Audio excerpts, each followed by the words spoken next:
somebody to please read just the first two verses of our scripture, James, the second chapter, verse 14 and 15.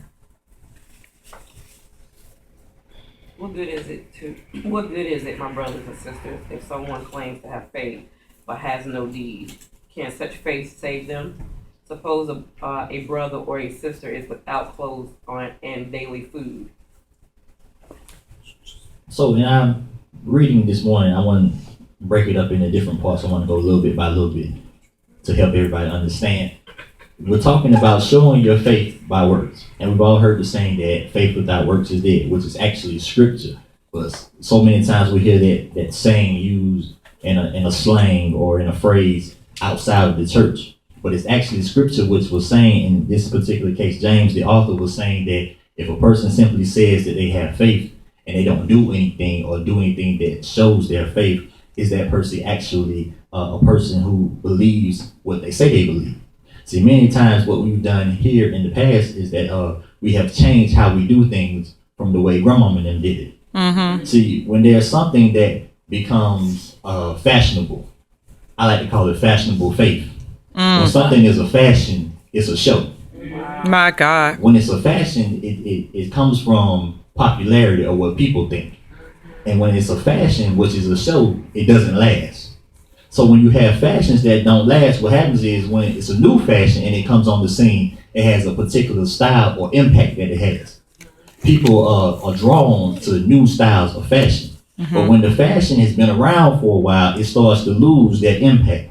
It starts to lose the statement that it once had when it first came on the scene.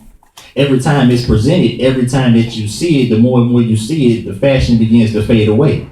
For example, back in the day, they had fashions, women had these super long fingernails. Mm-hmm. And you remember SWV, the group, the girl, I think it was Coco, she had the really super extra long fingernails. But if you look around today, you won't see a woman with super long fingernails. They got them all nice and cut and manicured and all these things. You know, the fashion has worn out. That fashion has passed. Back in the day, you know, if you were a man or a woman, if you had a jerry curl, you was somebody. Mm-hmm. But see, you won't catch nobody. You better speak that. Hope you won't catch nobody. You got a few. Jerry curl nowadays. But, you know, the fashion has passed. Their time has gone. So what does it mean that when we say that we serve God or that we believe in God and that we trust in all these things and we profess to have this faith in God, but we turn it into a fashionable style, a fashionable faith, when God has already stated that he never changes, that he is the same God today, yesterday, and forevermore. And if he be the same God, then his word, which is a part of him, is absolutely the same and it never changes. Why is it that people today have taken faith and made it into a fashion? Why have people taken the things related to God and turned them into fashion? What happens is that when you turn God into a fashion, you've taken him and put him into a category with others when God is in a category all by himself. Say that again. The problem with fashionable faith is that in order for it to be a fashion, it has to be popular. But holiness has never been popular. My God. Holiness, I dare say, would never be popular. So we live in a time where people say that I believe, and people say or they profess that they believe in God. But the old saints used to say it like this: actions will speak louder than words. So in other words, when you're just simply saying that you have faith, you have to actually do something to help people understand and see the faith that you profess that you have.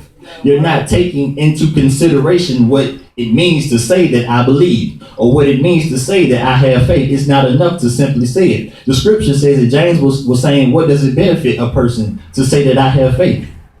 Because faith should start something. Faith should be the start of your salvation. But to simply say that I have faith and then do nothing about it, does that mean that a person who says that they have faith is actually saved? Don't answer. I don't want nobody to get mad. Don't answer that. So, if a person says that I have faith, but they don't do anything, one thing Jesus condemned the religious leaders about was that they were habitual hypocrites. What that mean, preacher? That means that on several occasions, they said one thing, but they did another. Mm-hmm. So they became consistent in saying that they believe, but yet they lived in a different type of way. See, we have made things that are related to God, things that are connected to holiness, we have made them into a fashion. How many times have you heard the phrase, oh my God, or as it is now, OMG? it's a real cute thing to do in your text messaging and your Facebooking and all this other type of stuff. It's real cute and it's fashionable. But see, back in the day when grandma them used the term, oh my God,